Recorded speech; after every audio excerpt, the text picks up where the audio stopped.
Some nouns are always singular uncountable. कुछ noun ऐसे होते हैं जो हमेशा सिंगुलर होते हैं, अनकाउंटेबल होते हैं। कुछ नाउन ऐसे होते हैं, पहला टाइप ये है। दूसरा हो सकता है कुछ नाउन ऐसे होते हैं जो हमेशा प्लूरल होते हैं, ठीक है, दूसरा टाइप। तीसरा टाइप होता है कुछ नाउन देखने में सिंगुलर लगते हैं लेकिन होते प्लूरल हैं। चौथा टाइप होगा कुछ नाउन देखने में प्लूरल लगते हैं लेकिन होते सिंगुलर हैं, ठीक है। पहला, कुछ नाउन हमेशा सिंगुलर होते हैं। एक टाइप होगा कुछ नाउन हमेशा प्लूरल होते हैं। तीसरा टाइप होगा कुछ नाउन देखने में सिंगुलर है लेकिन होते प्लूरल हैं। चौथा टाइप होगा कुछ नाउन देखने में प्लूरल है लेकिन होते सिंगुलर है, ठीक है। देखने में सिंगुलर होते प्लूरल, देखने में प्लूरल होते सिंगुलर, ठीक है। तो ये बेसिकली 4 टाइप आपको ऐसे मिलेंगे देखने के लिए। और ये 4 टाइप मैंने सबसे स्टार्टिंग में रखे हैं जिससे इनके कन्फ्यूजन से आप धीरे धीरे उभर पाएँ, क्योंकि इन चारों में कन्फ्यूजन जनरली होता है। मैंने आपको पिछली क्लास में बताया था कि नाउन की क्लास में एटलीस्ट आपको ये चीज़ देखनी है कि आप सबसे पहले डिफ्रेंशिएट कर पाएँ, ठीक है। अच्छा, इन नाउन के बीच में कुछ ऐसे ऐसे शब्द आते हैं जिस पे बहुत बार सवाल आ गए, उसको मैंने उन शब्दों को मैंने डिटेल में लिया है। जैसे एडवाइस के ऊपर सवाल आता है, ठीक है, अल्फ़ाबेट के ऊपर सवाल आता है, एक्सेस के ऊपर सवाल आता है, पोइट्री के ऊपर सवाल आता है, पेपर के ऊपर सवाल आता है, हेयर के ऊपर सवाल आता है, टाइम से रिलेटेड कुछ क्वेश्चन है, ठीक है। नहीं, उसके अलावा थोड़े बहुत डिफरेंसेस मैंने आपके सामने, ब्रिक और स्टोन में क्या फ़र्क है, जो भी काम की चीज़ है मैंने इसके बीच में से उठा के अलग से एलिबरेट भी करी है। और ये तो मैं अलग से आपको पढ़ाऊंगा ही कि हाँ आपके पास ये अलग से मेरे पास है बताने के लिए। पहला देखो, मैंने कहा some nouns are always singular और अनकाउंटेबल। ये सारे के सारे नाम सिंगुलर और अनकाउंटेबल हैं। देखो, अनकाउंटेबल होने का मतलब पता क्या है कि अनकाउंटेबल है तो ये क्या क्या हो सकते हैं। देखो, या तो ये एब्स्ट्रैक्ट नाउन होंगे, एब्स्ट्रैक्ट नहीं होंगे तो कौन से होंगे, मटीरियल होंगे, ठीक है। और मटीरियल नहीं होंगे तो क्या होंगे, बताओ। अरे सबसे पहला वाला सोचो, प्रॉपर नाउन, या तो प्रॉपर या मटीरियल या एब्स्ट्रैक्ट। 3 ही टाइप होते हैं जो अनकाउंटेबल बनाते हैं।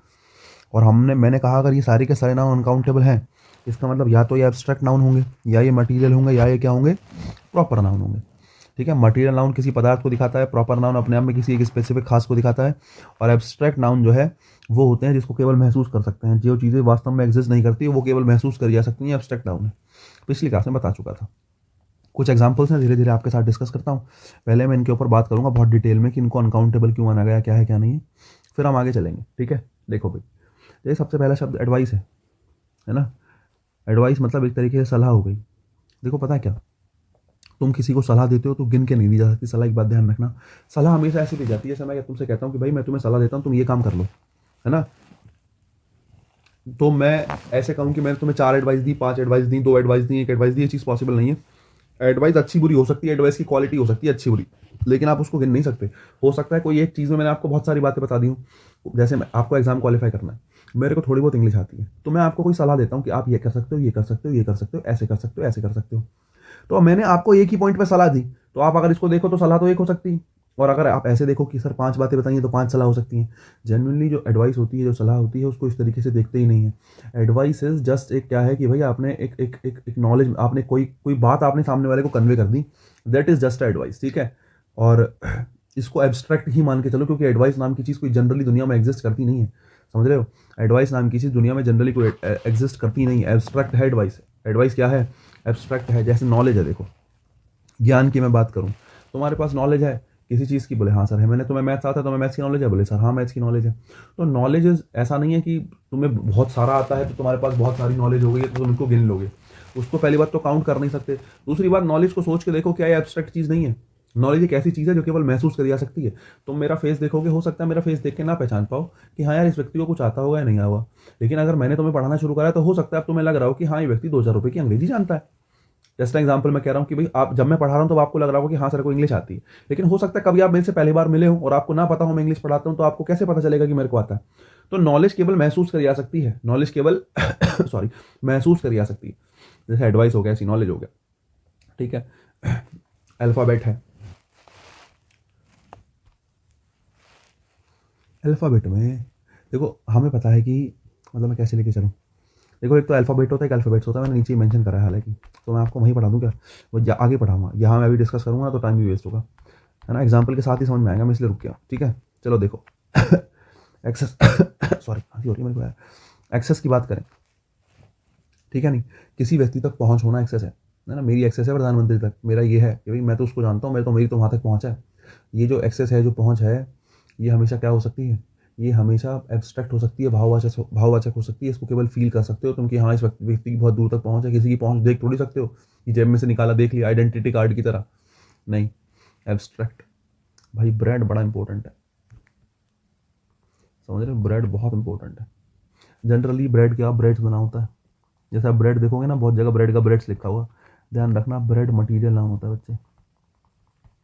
ब्रेड जो है वो कैसा नाउन है, मटेरियल नाउन है, एक बात। दूसरी बात, मटेरियल नाउन के अलावा, मटेरियल नाउन का पहली बात तो प्लूरल नहीं बनेगा, क्योंकि मटेरियल नाउन में आपको क्या बता चुका हूँ, मटेरियल नाउन कैसे होते हैं, अनकाउंटेबल होते हैं, है ना, अनकाउंटेबल नाउन का प्लूरल तो बनता नहीं है। दूसरी बात, ब्रेड मटेरियल नाउन क्यों है, आप कहोगे सर मेरे घर तो ब्रेड आती है, एक ब्रेड का देखा होगा ना आपने, बड़ा वाला जो पीस आता है ब्रेड का, सबके घर आता होगा, तो उसमें जो है आप गिन सकते हो, मुझे लगता है 12-15 पीसीज आते होंगे। बोले सर मैं तो गिन सकता हूँ, इसके अंदर 12 ब्रेड है।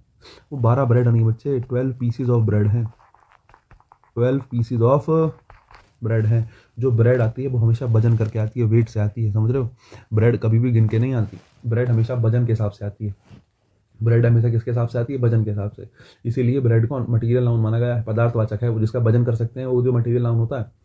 तो ब्रेड मटेरियल नाउन है, और मटेरियल नाउन कैसे होते हैं, अनकाउंटेबल होते हैं, इसीलिए ब्रेड का ब्रेड्स नहीं होगा, ब्रेड का ब्रेड ही रहेगा। और हाँ बाकी तो क्या ही है जैसे क्रॉकरी है ना, डेब्रिस है, डेब्रिस होता है कूड़ा कचरा, क्रॉकरी है, डेब्रिस है। देखो क्रॉकरी को तो तुम देख के समझ रहे होंगे, मैंने बताया जनरली ERY वाले जो होते हैं मोस्टली एब्स्ट्रैक्ट ही बनते हैं। बाकी क्रॉकरी की अगर मैं बात करूँ भाई, जो है घर के बर्तन वगैरह हैं उन सब का एक ग्रुप बनाया और उनको एक नाम दे दिया क्रॉकरी, समझ रहे हो, घर में जो भी सामान है किचन विचन वाला, इस सबको मिला के क्या बोल दिया, क्रॉकरी बोल दिया आपने। अब जनरली उस नाम की कोई चीज़ एग्जिस्ट ही नहीं करती, सबको मिलाकर बनी है, मैंने आपको पिछली क्लास में ये चीज़ क्लियर करी थी।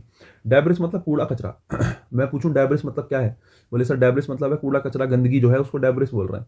जनरली डेब्रिस नाम की चीज़ एग्जिस्ट नहीं करती, सारे के सारे कूड़े कचरे को मिलाकर आपने क्या बना दिया, डेब्रिस बना दिया। बोले कुछ धूल वगैरह पड़ी है वो भी डेब्रिस में आएगा, है ना, कोई आपने न्यूज़पेपर फटा हुआ पड़ा है वो भी डेब्रिस है।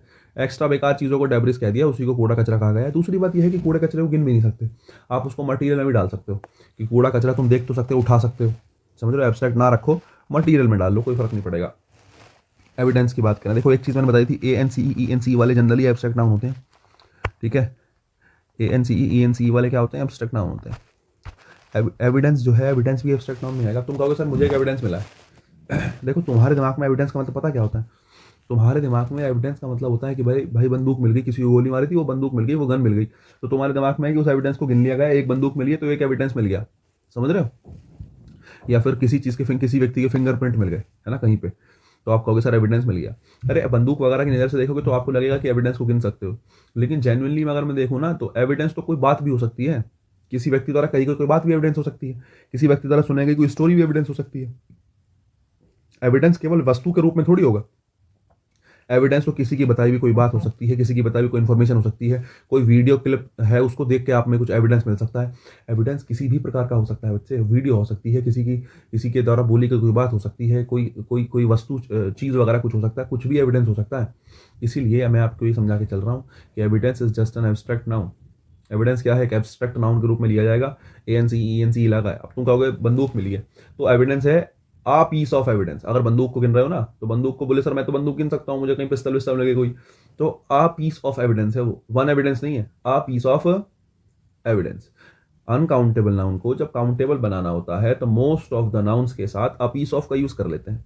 जैसे आप कहोगे सर मुझे तो एक ब्रेड खानी है, मैं कैसे कहूंगा कि मुझे एक ब्रेड कहना है, तो वन ब्रेड तो कह नहीं सकते, क्योंकि ब्रेड तो मटीरियल नाउन है, और मटीरियल नाउन के साथ क्या होता है, मटीरियल नाउन के साथ जनरली हम AN का यूज़ नहीं करते, क्योंकि मटीरियल नाउन अनकाउंटेबल होते हैं। और अनकाउंटेबल को लेकर 4 बातें बताई थी तुम्हें याद हो तो, अनकाउंटेबल नाउन के साथ SEIS नहीं आता, अनकाउंटेबल नाउन के साथ प्लूरल वर्ब नहीं लगती, अनकाउंटेबल नाउन के साथ AN का यूज़ नहीं होता, AN का मतलब वन से ही होता है, और अनकाउंटेबल नाउन के साथ नंबर डिनोटिंग एडजेक्टिव्स नहीं आते। ये 4 बातें बताई थी।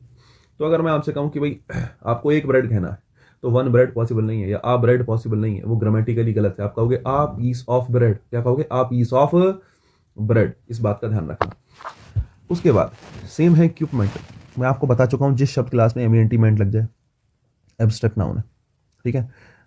इक्विपमेंट के पीछे भी बेसिकली सेम ही बेसिकली क्या थ्योरी है कि भाई इक्विपमेंट जो है किसी भी चीज़ का हो सकता है, मतलब जैसे कोई भी चीज़ किसी भी बड़ी मशीन में कोई छोटी मोटी चीज़ तुम लगा रहे हो, इक्विपमेंट है उसमें लगाने के लिए, लेकिन बात वही है कि आप उसको गिन नहीं सकते हो, समझ रहे हो नहीं, या आप उसको ऐसे लेके चलो कि मतलब पार्ट्स की बात है, आप ऐसे मान के चलो, और एमिएंटीमेंट लगा एब्स्ट्रैक्ट नाउन, ऐसे ध्यान कर, ऐसे कॉन्सेप्ट को ध्यान रखो। फर्नीचर के बारे में पहले मैं चर्चा कर चुका था पिछली क्लास में, फिर से बता देता हूँ। देखो भाई, फर्नीचर की बात करें तो मैंने आपको बताया ना कि कुर्सी हो गई, मेज हो गई, बेड हो गया, अलमारी हो गई, है ना, कुछ भी आपके घर में जो यूज़ करने वाली ये चीज़ें हैं बैठने बैठने के लिए, है ना, सामान वगैरह रखने के लिए, ये सब फर्नीचर होता है। जनरली फर्नीचर नाम की चीज़ एग्जिस्ट करती ही नहीं है। इन सबको मिला के एक नाम दे दिया फर्नीचर, और जो चीज़ एग्जिस्ट ही नहीं करती वो किस में ही रखोगे, वो किस में ही रखोगे, फर्नीचर में ही रखोगे। ठीक है। इसके बाद देखो ग्रॉसरी। ठीक है। अब देखो ग्रॉसरी है, इसमें भी मतलब यही है कि आप ऐसे लेके चलो, एक एक जैसे फर्नीचर का है कि भाई फर्नीचर नाम की चीज़ एग्जिस्ट नहीं करती, ऐसे ही ग्रॉसरी नाम की चीज़ एग्जिस्ट नहीं करती। तुमने ऑनलाइन आजकल एड्स देखे होंगे, ग्रॉसरी स्टोर्स खुल गए, है ना, बहुत सी ऐप्स हैं कि इस नाम की ग्रॉसरी, अगर आपको घर का सामान चाहिए अपना खाने पीने का, भैया जो भी तुम्हें डेली वेज के सामान है वो चाहिए तो अपना जाके ले आओ, मतलब ऑनलाइन मंगा लो। आजकल शॉप्स हैं काफ़ी ऐसी। तो लेकिन मैं आपसे कहूँ ग्रॉसरी नाम की कोई चीज़ है, ग्रॉसरी नाम की कोई चीज़ एग्जिस्ट ही नहीं करती। उसके अंदर बहुत सारी चीज़ें आती हैं, चीज़ें यार लाइक कि भाई माना सब्जी लेनी है आपको, आपको फल लेने हैं घर के लिए, समझ रहे हो, वो सब का सब किस में आता है, ग्रॉसरी में ही आता है। वो सब का सब किस में ही आता है, ग्रॉसरी में ही आता है। लेकिन ग्रॉसरी में मैं तुमसे कहूँ कि मेरे लिए ग्रॉसरी लेते आना, आज शाम के लिए ग्रॉसरी लेके आना, तो ग्रॉसरी में क्या लेके आओगे, सब आता है ग्रॉसरी में। तो ग्रॉसरी नाम की चीज़ एग्जिस्ट ही नहीं करती। और दूसरी बात ER बाई आ गया, जैसे क्रॉकरी था ना, यहाँ पे बर्तन वर्तन की बात चल रही थी घर के, यहाँ पर सब्जी वगैरह फलों वगैरह की बात चल रही है, खाने पीने के सामान की बात चल रही है, तो ये ग्रॉसरी है भाई। ठीक है। बाकी है ये भी एब्स्ट्रैक्ट नाउन ही, इसका ऐसी कोई चीज़ एग्जिस्ट नहीं करती। डेब्रिस कूड़ा कचरा होता है, गार्बेज भी यही है, समझ रहे हो, दोनों एब्स्ट्रैक्ट ही नाउन है। हेयर इंपॉर्टेंट है भाई, हालांकि हेयर मैंने आगे लिख रखा है तो इस बारे में आगे बात करेंगे, और अल्फ़ाबेट भी आगे लिखा है तो इस बारे में भी आगे बात कर लेंगे भाई। मैं अलग कलर से कर देता हूँ उनको जिससे आपको याद रहे, अल्फ़ाबेट है और हेयर है। ठीक है। ज्वेलरी की बात करें तो भाई ज्वेलरी का मैं आपको बता चुका हूँ, फिर वही बात है कि ज्वेलरी में सब कुछ आता है, नाक का भी आएगा, कान का भी आएगा, पैरों का भी, पायल भी आएंगी, सब कुछ आएगा, गले का हार भी आएगा। ज्वेलरी नाम की चीज़ एग्जिस्ट नहीं करती, इसीलिए एब्स्ट्रैक्ट नाउन है। ज्वेलरी नाम की चीज़ एग्जिस्ट करती ही नहीं है, ज्वेलरी एब्स्ट्रैक्ट नाउन है, समझ रहे हो। बहुत सारे आभूषणों को मिलाकर क्या कह दिया, ज्वेलरी कह दिया, इतना है। लगेज और बैगेज, लगेज और बैगेज दोनों का मतलब पहली बात तो सामान से ही है, लगेज का भी और बैगेज का भी, ध्यान रखना। ठीक है। दूसरी बात सॉरी, देखो लगेज और बैगेज एब्स्ट्रैक्ट नाउन होते हैं, पता है, लगेज और बैगेज एब्स्ट्रैक्ट नाउन है। तुम्हें हालांकि इस बात पर विश्वास नहीं होगा, ये कैसी बात हो गई कि बोले सर सामान को तो छू सकता हूँ, बोले मेरे पास एक अटैची है इसको तो छू सकता हूँ। तुम अटैची को छू रहे हो, लगेज को नहीं। अगर 1 मिनट के लिए मान के चलो तुम्हारे पास एक बैग है, तुमने कंधे पे टांग रखा है, तुम्हारा लगेज एक बैग है, तो तुम कह रहे हो मेरे पास एक बैग है, तो जनरली तुम्हारे पास लगेज के रूप में क्या है, एक बैग है तुम्हारे पास बैग, तुम्हारे पास लगेज नहीं है। तुम कह रहे हो सर दोनों में क्या फ़र्क है, मैं उस बैग को भी तो लगेज कह सकता हूँ। मैंने कहा भाई कह लो, बैग को लगेज कह लो, लेकिन लगेज का मतलब सामान से होता है, जो भी आपके पास है वो सबका सब लगेज है। अब सामान के रूप में जरूरी थोड़ी है बैग ही होगा, समझ रहे हो, सामान के रूप में जरूरी तो है नहीं बैग ही होगा। अच्छा चलो ठीक है, एक चीज़ हो गई। दूसरी बात, अब चलो मान लो तुमने पूरा घर शिफ्ट करा, तुमने पूरा घर शिफ्ट करा। अगर तुमने पूरा घर शिफ्ट करा बच्चे, तो तुम्हारे पास क्या क्या होगा, तुम्हारे पास बैग हो सकता है, समझ रहे हो, तुम्हारे पास टेबल हो सकती है, तुम्हारे पास चेयर हो सकती है, हो सकता है प्लास्टिक की हो सकता है लकड़ी की हो, तुम्हारे पास अलमीरा हो सकती है, अलमीरा जैसे घरों में लकड़ी की भी होती हैं, लोहे की भी होती हैं, दोनों हो सकती हैं, है ना। तुम पूरा अपना बिल्कुल बड़ा सा टेम्पो वेम्पो भर के जा रहे हो तुम, तो सोच के देखो, मतलब एक सोचने वाली बात है, वो सबका सब लगेज है ना। तो मैं आपसे कहूँ कि लगेज के रूप में केवल बैग होगा, या लगेज कुछ भी हो सकता है भाई, लगेज कुछ भी हो सकता है, जो आप कैरी कर रहे हो अपने साथ वो सब लगेज है, जो आप कैरी अपने साथ कर रहे हो सबका सब क्या है, लगेज ही है, सबका सब क्या है, बैगेज ही है। लगेज बैगेज सबका सब है। तो जनरली मैं आपसे कहूँ कि लगेज बैगेज नाम की कोई चीज़ होती है, लगेज बैगेज नाम की कोई चीज़ एग्जिस्ट ही नहीं करती। जो भी सामान आप लेके जा रहे हो उसको ही लगेज बैगेज कहा जाता है। अब वो सामान कुछ भी हो सकता है, समझ रहे हो, तो वो चीज़ एग्जिस्ट नहीं करती। और जो चीज़ एग्जिस्ट नहीं करती वो कैसी होती है, केवल फेल्ट ओनली होती है, और फेल्ट ओनली क्या होती है, एब्स्ट्रैक्ट नाउन होती है। अच्छा एक बात और कुछ बच्चे बहस करेंगे, पता है क्या, समझ रहे हो, कुछ बच्चे कहेंगे सर लगेज तो मटेरियल नाउन होगा, है ना, लगेज तो क्या होगा, मटेरियल नाउन। बच्चों के दिमाग में आ जाता है, मुझे पता है ना कहाँ पे क्या होता है उम्र हो गई है पढ़ाते पढ़ाते। बच्चे कहते हैं लगेज तो सर मटेरियल नाउन होगा, मटेरियल हो सकता है सर, मटेरियल है क्योंकि पदार्थ है। बोले सर लगेज का वजन कर सकते हैं, मैंने कहा भाई कर सकते हो यार, जिसका वजन कर सकते हो वो चीज़ तो, बोले सर मटेरियल नाउन हो सकती है, मैंने कहा हाँ, जो चीनी है, शुगर है, वजन कर सकते हैं, मैंने कहा हाँ कर सकते हो। बोले सर ऐसे लगेज का भी तो वजन कर सकते हैं जो हमारे पास सामान है। भाई लगेज का वजन कर सकते हो, लेकिन तुम्हारे पास स्टेट भी तो क्लियर होती है। सोचो, जब तुम्हारे पास किसी चीज़ को तुम मटेरियल नाउन कह रहे हो, तुम्हें उसकी स्टेट भी तो क्लियर होगी। समझ रहे हो, उसकी स्टेट मतलब सॉलिड है, लिक्विड है, क्या है। मटेरियल नाउन में हमेशा क्लियर होता है, लेकिन लगेज में तो कुछ भी आ सकता है तुम्हारे पास, है ना। सॉलिड भी हो सकता है, लिक्विड भी हो सकता है। दूसरी बात, तुम्हें उसका ये पता होता है किस चीज़ से बना हुआ है। जैसे तुम मटेरियल नाउन की बात करो कि भाई चीनी है ना, तुम्हारे पास है, तुम्हें पता है सॉलिड है। लेकिन लगेज में तो तुम्हारे पास वाटर भी हो सकता है, लिक्विड भी हो सकता है, सब कुछ। तुम अगर बैग में पानी लेके चल रहे हो, लिक्विड है, समझ रहे हो, है तो वो भी लगेज ही। लेकिन तुम स्टेट कैसे बदल दोगे बीच के बीच में। कि तुम्हारे पास मटेरियल नाउन है तो मटेरियल में तुम्हारे पास स्टेट क्लियर होती है, लेकिन लगेज में स्टेट क्लियर है तुम्हारे पास, सॉलिड है, लिक्विड है, क्या है, नहीं क्लियर है भाई। मटेरियल में हमेशा क्लियर होता है कि वो कोई पदार्थ किससे बना है, किस किस चीज़ से बना है। मटेरियल नाउन की हिंदी होती है पदार्थवाचक। तो तुम्हें मटेरियल नाउन में हमेशा पता होता है कि वो चीज़ किससे बनी है। लेकिन लगेज बताओ किससे मिलकर बना है। लगेज सॉलिड है, लिक्विड है, क्या है, बताओ, क्लियर है, नहीं है। और ये चीज़ दोनों भी हो सकता है, तुम्हारे पास हो सकता है सॉलिड के रूप में क्या हो, बैग हो, और लिक्विड के रूप में पानी हो, दोनों पॉसिबल है।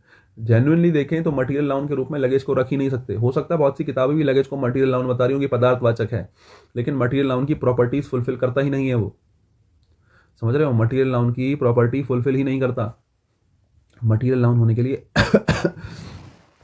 मतलब देखो, एक तो वजन वाली बात के रूप में तुम कह सकते हो, जेन्युइन देखो तो, कि वजन वाली बात तुम्हें लग रही है कि लगेज का वजन करा जाता है ना। लेकिन पदार्थ का स्टेट भी क्लियर होता है मटेरियल नाउन में, लेकिन लगेज में ऐसा कुछ है ही नहीं, यही चीज़ लगेज होगी, यही चीज़ लगेज नहीं होगी। ठीक है, तो लगेज बैगेज दोनों के दोनों एब्स्ट्रैक्ट नाउन है। एक बहुत सारे चीज़ों के समूह को लगेज या बैगेज कह दिया, इसीलिए उसको क्या माना गया, एब्स्ट्रैक्ट नाउन माना गया। ठीक है, उसके बाद मशीनरी है, ERY लग गया, है ना। मशीन से मशीनरी बना है, ERY लग गया। मैंने आपको बताया ERY वाले कैसे होते हैं, एब्स्ट्रैक्ट नाउन होते हैं। म्यूजिक है। यार म्यूजिक महसूस ही करा जाता है, उठा के जेब में तो रख नहीं सकते। जेब में फ़ोन रखोगे, फ़ोन के अंदर म्यूजिक होगा, तो म्यूजिक केवल महसूस कर सकते हो, एब्स्ट्रैक्ट नाउन है। मनी इंपॉर्टेंट है भाई। देखो मनी के बारे में बात करें, जैसे मनी है, देखो पैसे को तुम ऐसे मत देखो कि भाई तुम्हारे पास पैसा है, बोले सर मेरी जेब में तो पैसे हैं, मैं तो गिन सकता हूँ। भाई तुम्हारी जेब में जो चीज़ है ना वो नोट है, रुपए हैं, तुम रुपए गिन रहे हो। बोले सर मेरी जेब में 150 रुपये है, तो मैंने कहा तुमने क्या गिना, मनी गिनी। बोले नहीं भाई मनी नहीं, ये रुपए हैं, पैसे, समझ रहे हो, रुपए गिने हैं तुमने, तुम्हारे पास रुपए हैं 150, तुम गिन पाए हो रुपी को। और रुपी काउंटेबल नाउन होता है, रुपी कॉमन नाउन है, समझ रहे हो। रुपी काउंटेबल है और कॉमन है, तो रुपी का रुपीज़ हो सकता है, रुपी का रुपीज़ हो सकता है, बिल्कुल ऐसे लगा लो, रुपी का रुपीज़ हो सकता है, कोई दिक्कत नहीं। तो तुम मनी काउंट नहीं कर रहे हो, तुम रुपीज़ काउंट कर रहे हो। एक बात आप कहोगे सर मनी को बेसिकली आप कह सकते हैं कि कौन से नाउन रखेंगे। देखो पहली बात तो मटीरियल नहीं है, मनी एब्स्ट्रैक्ट ही है। मनी क्या है, मनी एब्स्ट्रैक्ट है। बोले सर पैसे को फील करा सकता है, अरे पैसा ही तो फील करने की चीज़ है। इसी चक्कर में तो तुम मेहनत कर रहे हो, ये पैसा फील करना है, मनी फील करनी है। देखो मनी को फील करा सकता है भाई, सही बात है। पैसा जो है एब्स्ट्रैक्ट नाउन में रखेंगे, रीज़न बता देता हूँ क्यों। यार पैसे का मतलब तुम्हारी जेब में रखे हुए नोट नहीं है, तुम ये चीज़ ध्यान में रखो। पैसे का मतलब या मनी का मतलब केवल ये नहीं है कि तुम्हारी जेब में जो पैसे रखे हैं उसको ही तुम मनी कह रहे हो। मनी तो बहुत सारे रूप में हो सकती है। सुनार के पास मनी किस रूप में होगी, सोने के रूप में। हो सकता है उसके पास कैश उतना भी ना हो जितना तुम्हारे पास है, हो सकता है तुम्हारे पास ज़्यादा कैश हो सुनार के कंपेरिजन में, एग्जाम्पल दे रहा हूँ, लेकिन उसके पास सोना तुम्हारे से ज़्यादा होगा। तो सुनार के पास मनी जो है वो किस रूप में है, मनी, सुनार के पास मनी है सोने के रूप में, ठीक है नहीं।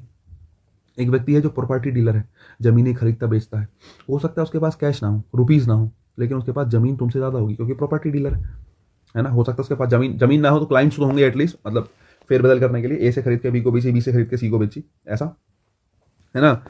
तो प्रॉपर्टी डीलर है तुम्हारे पास, प्रॉपर्टी डीलर छोड़ो, खानदानी अमीर आदमी, इसका बहुत सारी जमीन है, हो सकता है उसके पास कैश ना हो लेकिन जमीन उसके पास बहुत सारी है, तो उसके पास मनी किस रूप में है, जमीन के रूप में।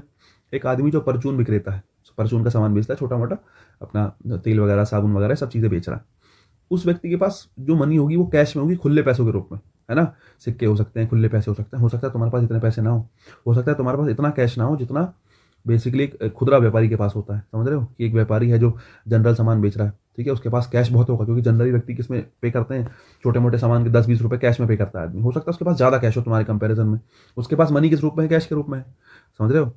एक व्यक्ति जो शेयर मार्केट में इन्वेस्ट करता है, हो सकता है उसके पास कैश किस में हो, स्टॉक्स के रूप में पैसे हो, कैश मतलब सॉरी मनी किस रूप में हो, स्टॉक्स के रूप में मनी हो। मेरे पास भाई, मैं कहता हूँ कि मेरे पास इतने रुपए के स्टॉक्स पड़े, तो आप उसके पास पैसे नहीं है, उसके पास स्टॉक्स हैं पैसे के बदले।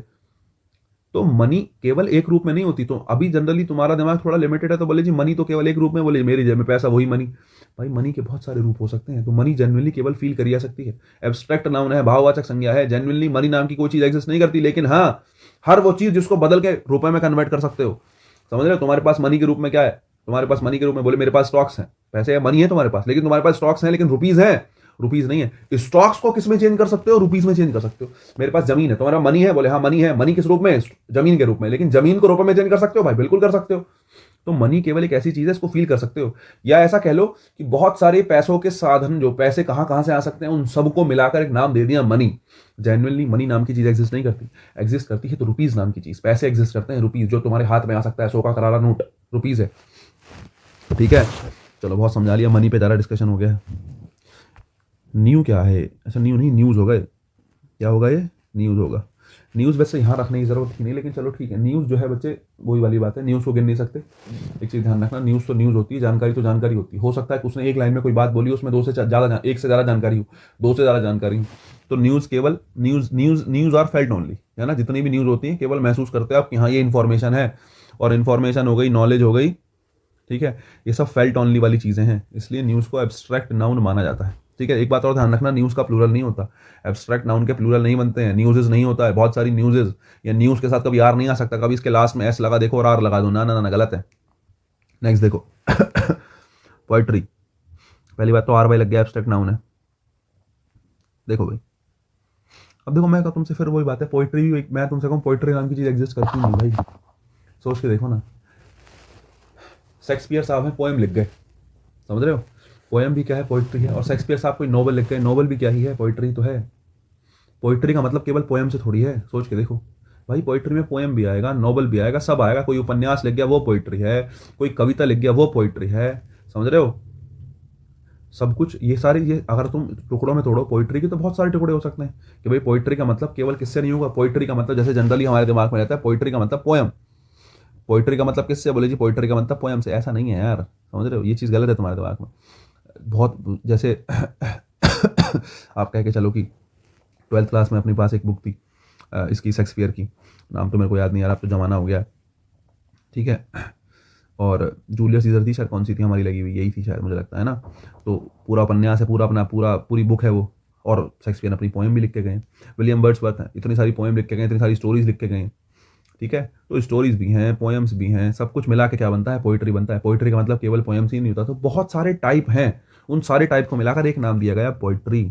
जेन्युइनली पोइट्री नाम, मैं तुमसे कहूँ, मैं कहूँ मैं पोइट्री करता हूँ, भाई पोइट्री में क्या करते हो, क्या फॉर्म है तुम्हारा पोइट्री का? बोले मैं पोएम लिखता हूँ, है ना, या मैं स्टैंड अप कॉमेडी कर रहा हूँ, वो भी पोइट्री है। हालांकि नहीं, स्टैंड अप कॉमेडी थोड़ा ज़्यादा हो गया, मतलब उसमें स्टैंड अप कॉमेडी में कुछ लोग होते हैं ना जो कविताएं सुनाते हैं, उसको तुम एक बार को पोइट्री में रख सकते हो, ठीक है। पेपर मैंने नीचे लिखा है, पेपर के ऊपर बात करेंगे। देखो पेपर मैंने आपको बता दिया, वैसे तो पेपर ना अनकाउंटेबल ही होता है। पेपर मतलब कागज का टुकड़ा। अगर पेपर का मतलब डॉक्यूमेंट्स है तो वो काउंटेबल होता है। नीचे एग्जांपल दूंगा, बता दूंगा। सीनरी है, स्टेशनरी है।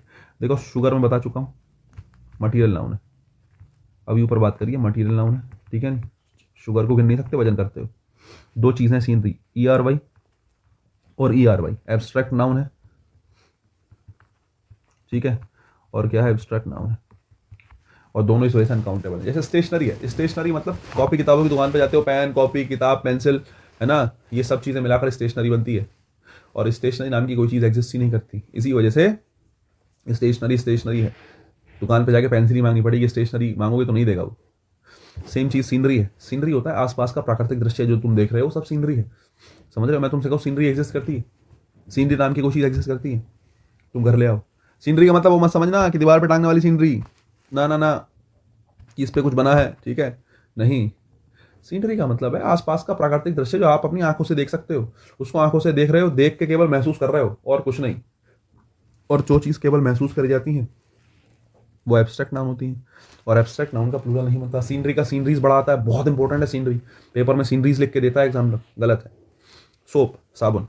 बोले सर मैं जो हूँ महीने में 3 साबुन खर्च कर देता हूँ, तो महीने में 3 साबुन मतलब 3 सोप्स, भाई गलत हो गया। साबुन भी हमेशा वजन से मिलता है, मटीरियल नाउन है, ध्यान रखना। साबुन भी किससे मिलता है? हमेशा वजन से मिलता है। साबुन का हमेशा वजन होता है, कभी तुम सोच रहे हो, समझ रहे हो, साबुन का हमेशा वजन होता है, साबुन हमेशा वेट से मिलता है। अब तुम कहोगे सर हमारे पास तो साबुन आते हैं घर में, वो 3-4 का पैक आता है, 3 खरीदने पे 1 फ्री, देखा नहीं होगा, एक बंडल सा आता है पूरा, 3-4 साबुन होते हैं, इस पर फिर उधर रैपिंग लगी होती है प्रॉपर, ऐसे चारों तरफ टेप सा लगा होता है चारों तरफ, 3-4 साबुन एक साथ होते हैं। बोले जी 4 पीस हैं, 4 पीस हैं, 4 साबुन नहीं है। अगर मुझे 4 साबुन कहना है तो क्या कहोगे? 4 pieces of soap, 4 pieces of soap. Soap का सोप्स नहीं हो सकता, क्योंकि साबुन वजन से मिलता है। साबुन का हमेशा क्या किया था? वजन किया था। और जिस चीज़ का वजन किया था इसको गिन नहीं सकते, मटीरियल नाउन है।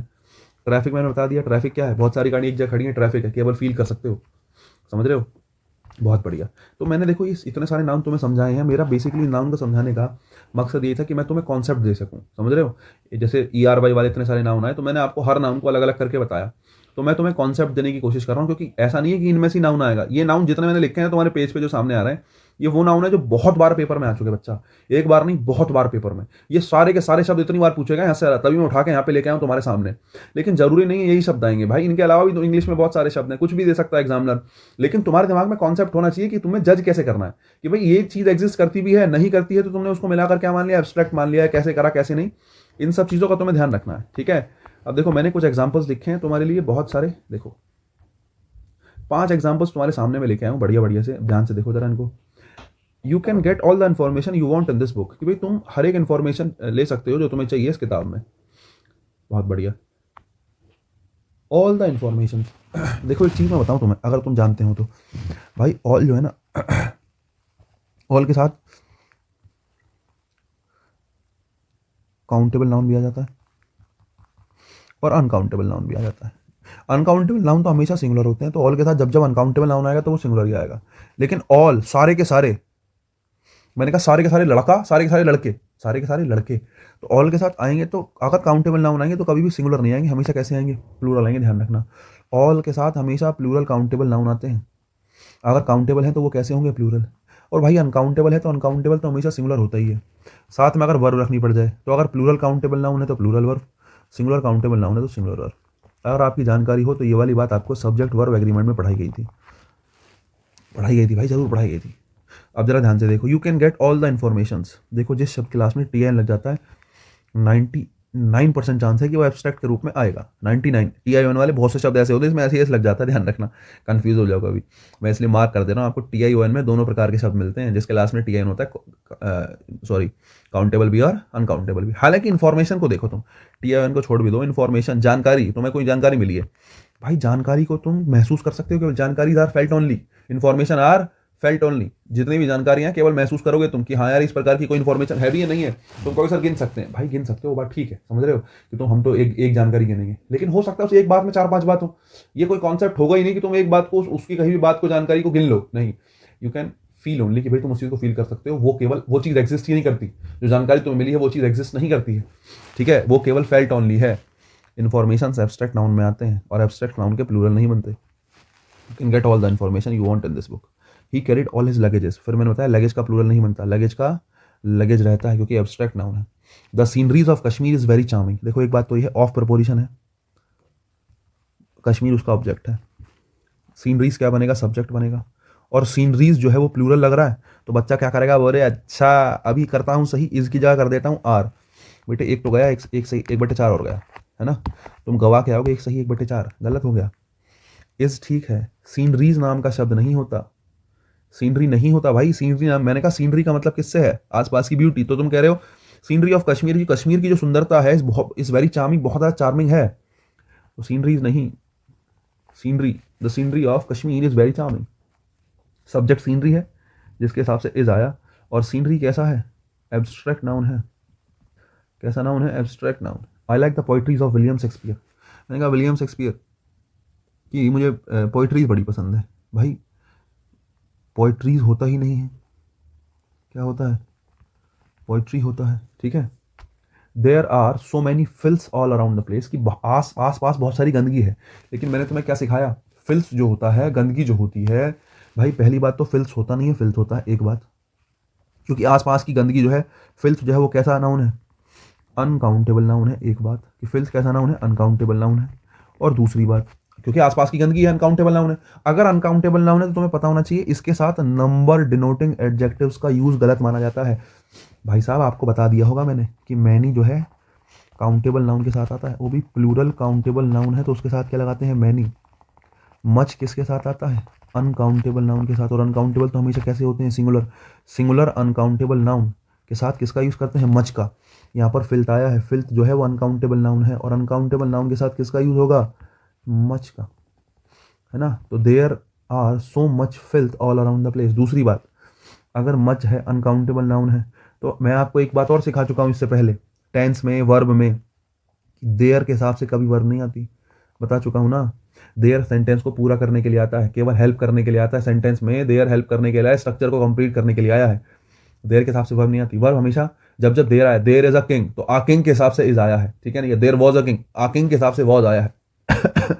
देयर के मामले में हमेशा बाद वाले के हिसाब से वर्ब आती है। तो सो मच फिल्थ सब्जेक्ट है, और अनकाउंटेबल नाउन जब जब सब्जेक्ट बनता है तो अपने साथ प्लूरल वर्ब नहीं लेता, अपने साथ कैसी वर्ब लेता है, सिंगुलर वर्ब। तो आप कहोगे there is so much filth, there is so much filth, ठीक है। ये गलत है, ये गलत है, ठीक है, और ऐसा गलत है इसका। There is so much filth all around the place, ये हमारा सेंटेंस ठीक हो जाएगा। मुझे लगता है बात समझ में आई होगी। आर की जगह इज आएगा क्योंकि फिल्थ अनकाउंटेबल नाउन है, और अनकाउंटेबल नाउन के साथ हमेशा कैसी वर्ब आती है, सिंगुलर वर्ब आती है। मच नहीं आएगा, मैनी नहीं आएगा क्योंकि अनकाउंटेबल नाउन के साथ मैनी का यूज नहीं होता। काउंटेबल के साथ मैनी आता है, अनकाउंटेबल के साथ क्या आता है, मच आता है। तो आपने मैनी हटा के मच लिख लिया। बाकी फिल्थ नाम का कोई शब्द नहीं होता क्योंकि फिल्थ अनकाउंटेबल नाउन है, और अनकाउंटेबल नाउन के साथ एस या एस का प्रयोग नहीं होता। देखो मैंने आपको 4 पॉइंट बताए थे अनकाउंटेबल नाउन के साथ। प्लूरल वर्ब नहीं आती, एस या एस का प्रयोग इनके साथ नहीं करते, ठीक है साहब। नंबर डिनोटिंग एडजेक्टिव्स का यूज इनके साथ नहीं करते, और इनके साथ ए या एन का यूज भी नहीं किया जाता। ये 3 तो इसी सेंटेंस में आ गया बेटा। प्लूरल वर्ब का प्रयोग नहीं करते, ठीक है साहब, आर हटा के एस कर दिया। इनके साथ एस या एस नहीं लगाते, फिल्स का एस हटा दिया। इनके साथ नंबर डिनोटिंग एडजेक्टिव्स का प्रयोग नहीं करते, मैनी हटा दिया। ए या एन बचा, देख लो ए या एन का सेंटेंस कोई और मिल जाएगा। एक सेंटेंस में 3 बातें मिल गई तुम्हें देखने के लिए इस वाले में, समझ रहे हो।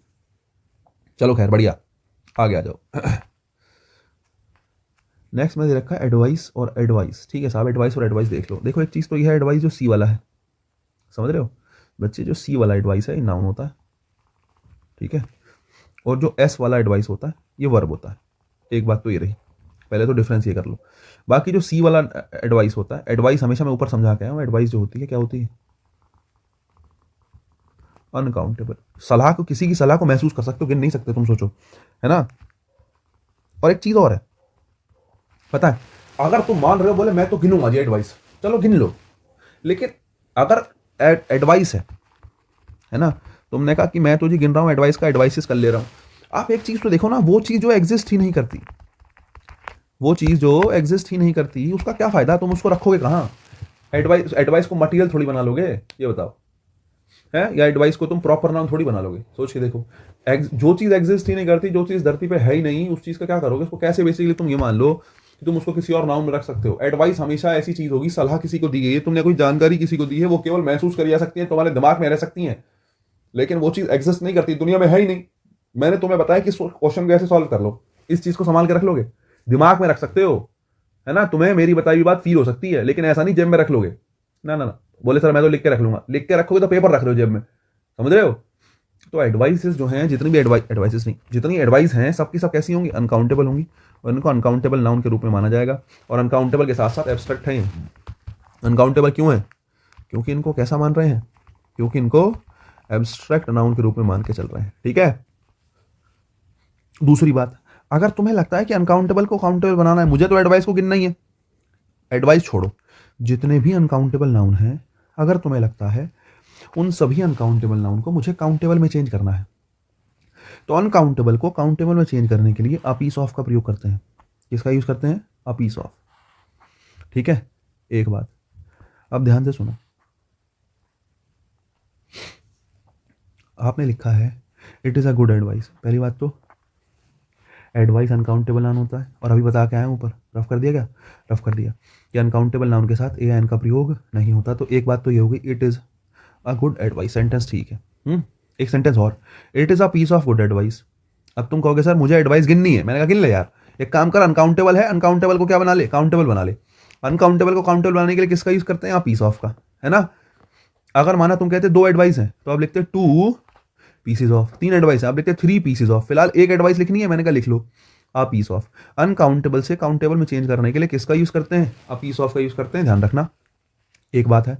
दूसरी बात है, बाकी अब देखो, इट के हिसाब से इज आ गया, आ पीस ऑफ आ गया, गुड एडवाइस आ गया, सेंटेंस ये भी ठीक है। कई बार क्या होता है, फिल इन द ब्लैंक होते हैं और उसमें 2 ऑप्शंस होते हैं, या कोई सेंटेंस ऐसा इसमें 4 ऑप्शन दे रखे हैं, 4 में से 2 ऑप्शन है ना। एक ऑप्शन इसमें ए नहीं आया, मैंने ए हटा दिया। अब देखो, इट इज गुड एडवाइस, ये भी ग्रामेटिकल चाहिए, it is a piece of good advice, ये भी एग्जाम्पल, ये भी चीज़ ग्रामेटिकली बिल्कुल ठीक है। लेकिन एक बात बताऊं, कई बार ऐसा होता है दोनों ऑप्शन आ जाते हैं, इट इज़ गुड एडवाइस भी ऑप्शन में आ जाएगा और it is a piece of good advice भी क्वेश्चन में आ जाएगा। मैंने देखा है बहुत जगह कि दोनों ही ऑप्शन मिल जाते हैं। दोनों ऑप्शन अगर ऐसे मिल जाए तो ज़्यादा बेहतर माना जाए पीस ऑफ वाले को। ज़्यादा बेहतर किसको माना जाए? अब पीस ऑफ वाले को। ध्यान रखना, ये वाली बात कोई बताएगा नहीं, दोनों ही ठीक है, गुड एडवाइस भी ठीक है, अ पीस ऑफ भी ठीक है, लेकिन ज़्यादा बेहतर है अ पीस ऑफ वाला मिल जाए। अगर दोनों ऑप्शन मिल जाए तो दोनों में से कोई एक है तो फिर तो कोई दिक्कत ही नहीं है, ठीक है, दोनों बातें ही क्या है, ठीक है। बात करते हैं अल्फ़ाबेट और अल्फ़ाबेट्स की। देखो खाली अल्फ़ाबेट अगर लेते हैं ना, ये जो पहले वाला है, तो बेसिकली जैसे आपको पता है ए से जेड तक की बात चल रही है, हमारे पास 26 लेटर्स होते हैं, है ना। तो आप कह सकते हो जो अल्फ़ाबेट होता है वो कंप्लीट सेट ऑफ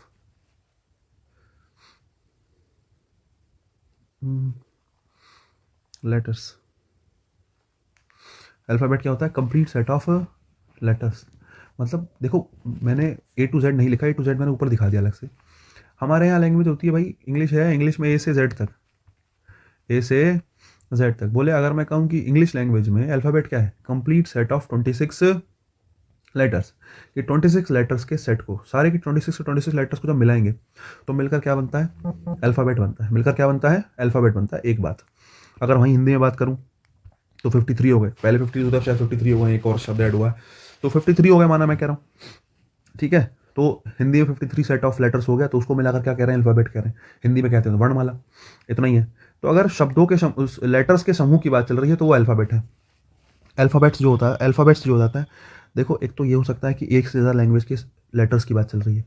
एक मीनिंग तो हो सकता है कंप्लीट सेट ऑफ लेटर्स, लेकिन more than one language, more than one language, एक लैंग्वेज से ज़्यादा। जैसे माना मैंने कहा मुझे लेटर्स आते, मुझे अल्फ़ाबेट्स आते हैं, मतलब तुम्हें एक से ज़्यादा भाषा के अल्फ़ाबेट आते हैं। मुझे अल्फ़ाबेट्स आते हैं मतलब तुम्हें एक से ज़्यादा भाषा के अल्फ़ाबेट आते हैं। अगर मैं कहता हूँ आई नो द अल्फ़ाबेट, है ना, मुझे अल्फ़ाबेट पता है, मतलब तुम्हें किसी एक भाषा के अल्फ़ाबेट पता है। अल्फ़ाबेट्स पता है मतलब एक से ज़्यादा भाषाओं के अल्फ़ाबेट्स पता है। अल्फ़ाबेट्स मतलब एक से ज़्यादा भाषाओं के लेटर्स पता है ना।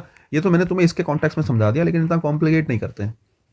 पेपर में जनरली जब आज तक सवाल पूछे गए हैं तो अल्फ़ाबेट का मीनिंग ऐसे लगा के चलो कि लैंग्वेज से निकलता है, ठीक है नहीं, है ना। अल्फ़ाबेट किससे निकलता है? लैंग्वेज से, या हिंदी में कहें तो भाषा, ठीक है। अल्फ़ाबेट क्या निकलता है? किससे निकलता है? भाषा से निकलता है, ठीक है। एक बात, जैसे मैं एग्जांपल देता हूँ,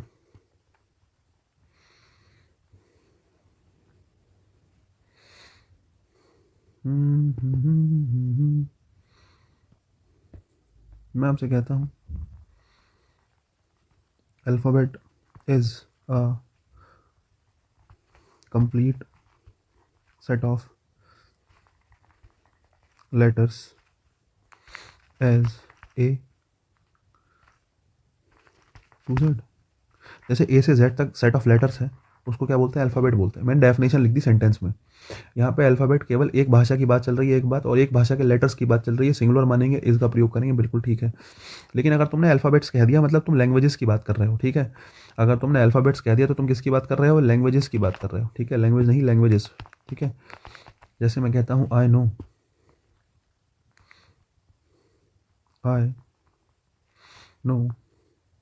3 अल्फ़ाबेट्स। आई नो 3 अल्फ़ाबेट्स का मतलब समझ रहे हो? I know 3 language, 3 languages. अगर मैं कहता हूँ आई नो 3 अल्फ़ाबेट्स, मतलब मुझे ऐसा नहीं, ये मत सोचना कि आई नो 3 अल्फ़ाबेट्स का मतलब मुझे ABC 3 ही अल्फ़ाबेट आते हैं, या XYZ 3 ही अल्फ़ाबेट आते हैं, नहीं। आई नो 3 अल्फ़ाबेट्स का मतलब मुझे 3 लैंग्वेजेस आती हैं। और जब जब ये अल्फ़ाबेट की बात चल रही है, जब जब लैंग्वेज की बात चल रही है, इसको काउंटेबल नाउन की तरह ट्रीट किया जाए। किसकी तरह ट्रीट किया जाए? काउंटेबल नाउन की तरह। मतलब ज़रूरत पड़ने पे AN का यूज़ करो, बिल्कुल ठीक है। ज़रूरत पड़ने पर प्लूरल वर्ब का यूज़ करो, प्लूरल है तो भी ठीक है ना। ज़रूरत पड़ने पर इसके साथ एस या ES लगा सकते हो, अल्फ़ाबेट का अल्फ़ाबेट्स कर सकते हो, बिल्कुल ठीक है। और इनके साथ नंबर डिनोटिंग एडजेक्टिव आ सकता है, मैंने कहा बिल्कुल ठीक है।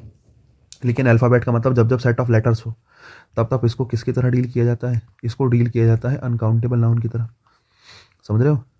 इसके साथ AN का यूज़ नहीं करेंगे, इसके साथ प्लूरल वर्ब का यूज़ नहीं करेंगे, अल्फ़ाबेट का S या ES अल्फ़ाबेट्स नहीं कर देंगे। अगर जब जब हम बात कर रहे हैं किसकी? लेटर्स की, A से Z तक की बात चल रही है, ऐसे अल्फ़ाबेट्स मत कर देना उस सिचुएशन में। और इसके साथ नंबर डिनोटिंग एडजेक्टिव का यूज़ भी नहीं करेंगे, ठीक है। ये चारों चीज़ें नहीं होंगी अगर अल्फ़ाबेट की बात चल रही है। अल्फ़ाबेट्स की बात चल रही है तो काउंटेबल की तरीके से डील करेंगे। अब देखो 3 अल्फ़ाबेट्स ठीक हो गए, 3 क्या है? नंबर डिनोटिंग एडजेक्टिव है, लेकिन ये अल्फ़ाबेट्स के साथ आया है। और अल्फ़ाबेट्स कैसा होता है? काउंटेबल नाउन होता है। और काउंटेबल नाउन के साथ 1 2 3 लगाने में कोई समस्या नहीं है, है ना। और यहाँ पर ये अनकाउंटेबल नाउन के रूप में आया है, तो इसके साथ कैसी वर्ब आई है? सिंगुलर वर्ब आई है, कोई दिक्कत नहीं है। इतनी सी बात थी। देखो भाई, इसके बाद देखो एक्सेस की बात कर लेते थोड़ी सी।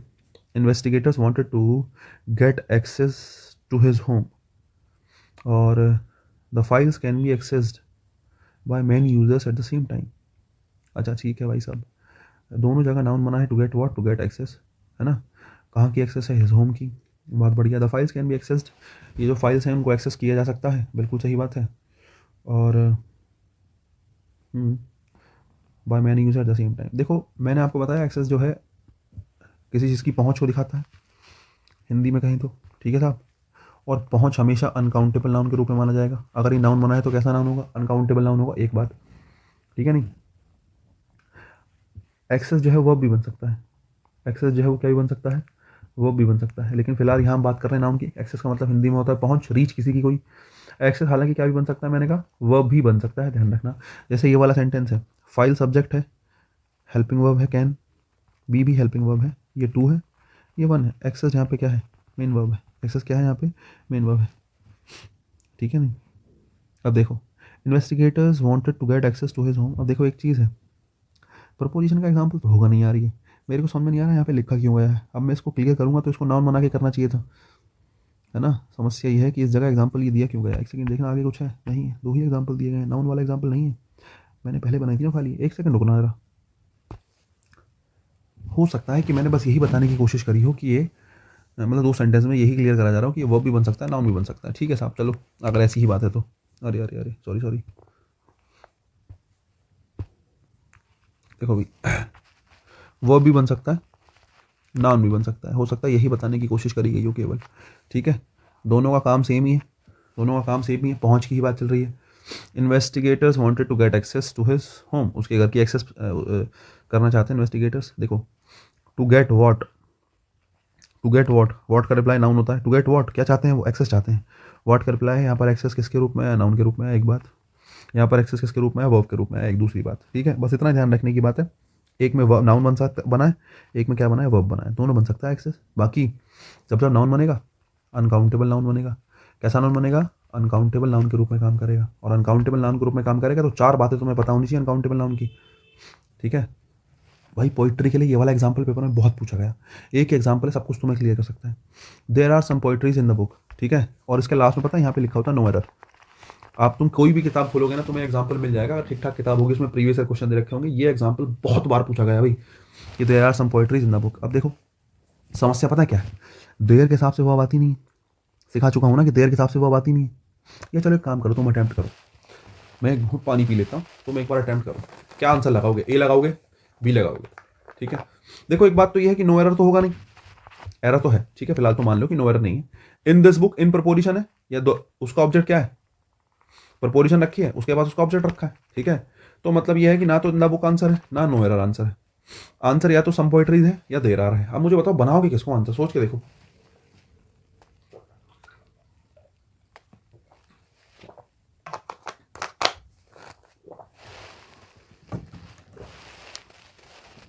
बात सोचने की है।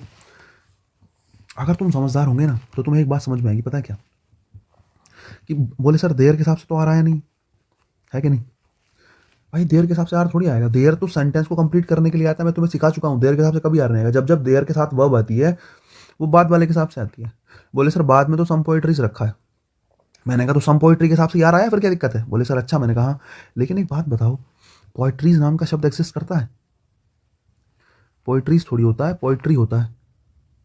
पोएट्रीज तो होता नहीं है, पोएट्री होता है। बोले सर एक बात ठीक है, अब एक बात बताओ, पोएट्रीज का पोएट्री करा है ना, पोएट्रीज का पोएट्री करा, गलती कौन से पार्ट में हो गई? बी में। लेकिन पोएट्रीज होता नहीं है, और जो पोएट्री शब्द होता है ये अनकाउंटेबल होता है। अभी बता के आया हूँ, पोएट्री कैसा शब्द होता है? अनकाउंटेबल। और अगर अनकाउंटेबल होता है तो उसके साथ आर नहीं क्या आएगा? इज आएगा। और इज आएगा तो तुमने पहले वाले में चेंज कर दिया। मतलब गलती तुमने किस में निकाल दी? दोनों में निकाल दी, ए में और बी में। ए में और बी में। और ये पेपर का एग्जाम्पल है भाई, एग्जाम में पूछा गया एक से ज़्यादा बार, केवल एक बार नहीं, एक से ज़्यादा बार। There are some poetries in the book और नो एरर। अब तुम सोच के देखो क्या सॉल्यूशन हो सकता है यार। अगर तुम ये सोचो, बोले सर मैं पोएट्रीज को पोएट्रीज रहने दूं, अरे पोएट्रीज नाम का तो शब्द ही एग्जिस्ट नहीं कर रहा। शब्द ही पोइट्री, कुछ है ही नहीं, शब्द ही क्या है, शब्द ही पोइट्री है, शब्द ही पोइट्री है। तो बी में तो माननी ही पड़ेगी गलती। बोले सर अच्छा, बोले सर उसके बाद मैंने कहा पोइट्री अनकाउंटेबल नाउन है, तो अनकाउंटेबल नाउन है तो उसके साथ वर्ब भी सिंगुलर आएगी, तो वर्ब आएगी इज। तुम अगर बोले सर आर की जगह इसकी जगह आर ही रहने दूं, तो तुमने एक और पाप कर दिया कि अनकाउंटेबल नाउन के साथ कैसी वर्ब लगा दी, प्लूरल वर्ब। मैं बता चुका हूं अनकाउंटेबल के साथ तो प्लूरल वर्ब आती ही नहीं है, ये भी समस्या है।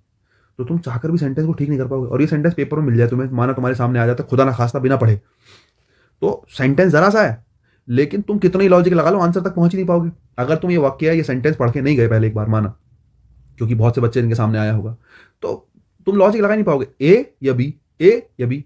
अब पता है कि आर तो आएगा नहीं तो इज आएगा, और तुम्हें पता है इज आया है तो पोइट्री नाम का शब्द होता नहीं तो पोइट्री आएगा। तो गलती तो दोनों में ही है, और कोई भी ऐसा तरीका नहीं है फिलहाल के नजर से, जितना हमने डिस्कस करा है कि हम आर वाले को सही कर दें, पोइट्री वाले को गलत कर दें, या पोइट्री वाले को सही करके आर वाले को गलत कर दें। कोई भी तरीका नहीं है। इस सेंटेंस का केवल एक तरीका है, क्या है ना, there are some poetries in the book, poetries हटाओ, पोइट्रीज की जगह पोएम्स कर दो, पोइट्रीज की जगह क्या कर दो, पोएम्स कर दो। समझ रहे हो? पोएम जो है, पोएम कॉमन नाउन है, पोएम का पोएम्स हो सकता है, बिल्कुल ठीक है, पोएम का पोएम्स हो सकता है, कोई दिक्कत नहीं है। एक ही तरीका है, जैसे तुमने पोएम्स करा, पोएम्स प्लूरल नाउन है, पोएम्स कैसा नाउन है, प्लूरल नाउन है। अब देखो गलती कौन से वाले पार्ट में हुई, बोले सर बी में मैंने चेंज करा, लेकिन एक चीज़ है, पोएम के साथ आर गलत है, सही है? अरे पोएम्स तो प्लूरल है ना, उसके साथ आर तो ठीक है। तो ऐसे में गलती पहले वाले में भी नहीं है, तीसरे में भी नहीं है, चौथे में भी नहीं है, गलती है कौन से पार्ट में? अब गलती मानी जाएगी केवल और केवल किस में, केवल और केवल बी पार्ट में। पोइट्रीज को हटा के पोएम लिखा जाए, ठीक है? ध्यान रखना पोइट्री का प्लूरल नहीं बनता है, पोइट्रीज नहीं होता, पोइट्री के साथ प्लूरल वर्ब का प्रयोग नहीं होता, ध्यान रखना, सिंगुलर वर्ब आती है। और पोइट्रीज को हटा के पोएम्स करा, मीनिंगफुल बन गया sentence, there are some poems in this book, या इन द बुक, कि कुछ कविताएं हैं इस किताब में, ठीक है? तो ये हो गया हमारा पोइट्री। नेक्स्ट बात आती है पेपर की और हेयर की। देखो भाई, पेपर के दो मीनिंग होते हैं, ध्यान रखना, ठीक है? पेपर के दो मीनिंग होते हैं। पहला पेपर होता है कागज़ का टुकड़ा, ठीक है? अगर तुम्हें लगता है पेपर का मीनिंग निकला है कागज़ के टुकड़े से, ठीक है साहब, तो अगर पेपर का मीनिंग कागज़ के टुकड़े से है तो वो अनकाउंटेबल नाउन की तरह बिहेव करेगा। और अनकाउंटेबल नाउन कैसे बिहेव करता है मैं आपको भली भांति बता चुका हूँ। अगर पेपर का मतलब है दस्तावेज, दस्तावेज समझते हो, कागज़ काम के, है ना, डॉक्यूमेंट्स, इंग्लिश में कहूँ तो अगर इसका मतलब किससे है, डॉक्यूमेंट से है, तुम्हारे पास कागज है, तुम्हारी मार्कशीट है 10th की 12th की, ठीक है, नहीं तुम्हारे पास 12th एंड 12th की मार्कशीट है, हो सकता है आपने, अब तो तुम जजेस एग्जाम की तो प्रिपरेशन कर रहे हो, must have you all are graduated I think so, ठीक है? तो सबके सब ग्रेजुएटेड हैं आप, तो आपके पास अपनी ग्रेजुएशन की मार्कशीट होगी। तो अगर मैं डॉक्यूमेंट्स की बात करूँ, दस्तावेज की बात करूँ, तो ये सबके सब क्या है, डॉक्यूमेंट्स हैं आपके, ठीक है? अब आप अपना एग्जाम देने जाएंगे, एडमिट कार्ड निकालेंगे, क्या है, डॉक्यूमेंट है। दस्तावेज अगर डॉक्यूमेंट से निकलेगा पेपर का मतलब, तो पेपर दस्तावेज या डॉक्यूमेंट है, इसको काउंटेबल नाउन के रूप में मानेंगे। किस रूप में मानेंगे? काउंटेबल नाउन के रूप में। और तुम्हें पता है काउंटेबल अनकाउंटेबल में क्या फर्क होता है? वो चार बातें ध्यान रखना, कभी भी काउंटेबल अनकाउंटेबल में डिफरेंस क्या है? अनकाउंटेबल के साथ एस या एस नहीं आएगा, ए या एन नहीं आएगा, प्लूरल वर्ब नहीं आएगी, नंबर डिनोटिंग एडजेक्टिव नहीं आएगा। काउंटेबल के साथ एस या एस लगा सकते हैं जरूरत पड़ने पर, ए या एन लगा सकते हैं, प्लूरल वर्ब लगा सकते हैं जरूरत पड़ने पर, नंबर डिनोटिंग एडजेक्टिव लगा सकते हैं जरूरत पड़ने पर। दोनों में यही डिफरेंस है बस, ये चार डिफरेंस दिमाग में रखोगे, एरर ऐसे चुटकी से सॉल्व होगा, कोई दिक्कत है ही नहीं, ठीक है साहब? तो ये रही पेपर की बात। अब मैं तुम्हें एग्जांपल दे देता हूँ दो चार। अब ऐसी बात हुई है तो पेपर का एग्जांपल ले लेते हैं। जैसे मैं कहता हूँ give me a paper to write down, to note down the address.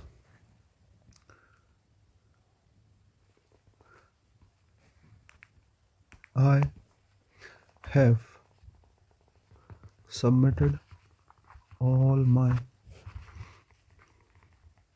papers. देखो भी दो बातें हैं। मैं तुमसे कहा give me a paper to note down the address, कि मुझे एक पेपर दो एड्रेस को नोट डाउन करने के लिए। जब मैं तुमसे कह रहा हूँ कि मुझे एक पेपर दो, मुझे एड्रेस नोट डाउन करना है, एड्रेस लिखना है ना, किसी का एड्रेस लिख रहे हो, तो तुम जब किसी का एड्रेस लिखने के लिए पेपर मांगोगे तो वो पेपर कागज का टुकड़ा होगा या कोई डॉक्यूमेंट दोगे तुम उसको लिखने के लिए एड्रेस? सोच के देखो यार, अपना कोई डॉक्यूमेंट छोड़ दोगे कि यार मेरी मार्कशीट रखी 10th की, ये ले लो और इसके ऊपर अपना एड्रेस लिख के घर ले जाओ। सोच के देखो, अगर एड्रेस लिखने के लिए मांग रहे तो कोई कागज का टुकड़ा मांग रहे होंगे कि यार मैं तुम्हारा एड्रेस नोट डाउन कर लेता हूँ, मुझे कोई काम है, मैं तुम्हारे पास आ जाऊंगा, है ना? या कुछ सामान ऑनलाइन मंगा रहे तो कागज का टुकड़ा लिया, तुमने एड्रेस लिख लिया कि हाँ भाई साहब मैं यहाँ पे डिलीवर कर दूंगा, समथिंग लाइक दैट। तो इस पेपर, ये वाला जो पेपर है, इस पेपर का मतलब फिलहाल किससे है? कागज का टुकड़ा, नॉर्मल, समझ रहे हो, नॉर्मल कागज का टुकड़ा। ये अनकाउंटेबल नाउन के रूप में आएगा। अगर ये अनकाउंटेबल नाउन के रूप में आएगा तो तुम्हें पता होना चाहिए अनकाउंटेबल नाउन के साथ ए एन का यूज नहीं होता। ए हटाओ, give me paper two note down the address, ठीक है, ए नहीं आएगा, ध्यान रखना। दूसरा sentence, I have submitted all my papers, मैंने सबमिट कर दिए अपने सारे पेपर्स, अपने सारे कागज के टुकड़े। बताओ जरा, मैंने अपने सारे कागज के टुकड़े सबमिट कर दिए या सारे डॉक्यूमेंट सबमिट कर दिए? सोच के बताओ क्या मीनिंग होगा। सारे के सारे कागज के टुकड़े नहीं, सारे के सारे डॉक्यूमेंट। कागज के टुकड़े कौन सबमिट करेगा? सबमिट तो डॉक्यूमेंट करे जाते हैं ना। मैंने कहा कि मुझे जॉब चाहिए और मैंने अपने सारे डॉक्यूमेंट सबमिट कर दिए। देखो जनरली जैसे अब गवर्नमेंट जॉब्स में होता है, तो तुम्हारा जैसे लग जाएगी नौकरी तो तुम्हारे डॉक्यूमेंट्स ले लिए जाएंगे चेक वेक करने के लिए, कुछ समय बाद वापस मिल जाते हैं लेकिन चले जाते हैं। तो I have submitted all my papers, मैंने सारे पेपर सबमिट कर दिए। सोच के देखो, सारे डॉक्यूमेंट सबमिट कर दिए, कागज के टुकड़े नहीं, डॉक्यूमेंट्स। और जब जब ये डॉक्यूमेंट से मीनिंग निकलेगा, जब जब मीनिंग किससे निकलेगा? डॉक्यूमेंट से निकलेगा। तो ऐसी सिचुएशन में इसको काउंटेबल नाउन मानते हैं। और काउंटेबल नाउन के साथ एस या ई एस लगाना बिल्कुल सही है। समझ रहे हो? काउंटेबल नाउन के साथ एस या एस लगाना बिल्कुल सही है। यहाँ पर पेपर का पेपर्स करने में कोई हर्ज नहीं है, सेंटेंस बिल्कुल ठीक है। लेकिन अगर यहाँ पेपर का पेपर्स कर देता गलत हो जाता। पेपर का पेपर्स यहाँ पर पॉसिबल नहीं है, समझ रहे हो? क्योंकि उसका मतलब कागज का टुकड़ा है। दोनों में डिफरेंस है, ध्यान रखना। बात करते हैं हेयर की, भाई बालों की बात कर लेते हैं। हालांकि 3 बातें रह गई हैं। हो गया था वैसे तो, ऑलमोस्ट पूरा हो गया, कोई बात नहीं, 10 मिनट की कहानी और बच गई है, ठीक है। आज की क्लास में एटलीस्ट हेयर तो कर ही देते हैं। देखो हेयर मतलब बालों की बात चल रही है साहब, मैं इधर लिख लेता हूँ थोड़ा सा ना, कलर चेंज कर लेते हैं, इससे क्लियर हो जाएगा कौन सा वाला सेक्शन किसका है। देखो साहब अगर हेयर का मतलब जनरली किससे है? हेयर का मतलब अगर तुम्हारे सिर के बाल हैं, ठीक है, नहीं, हेयर का मतलब क्या है?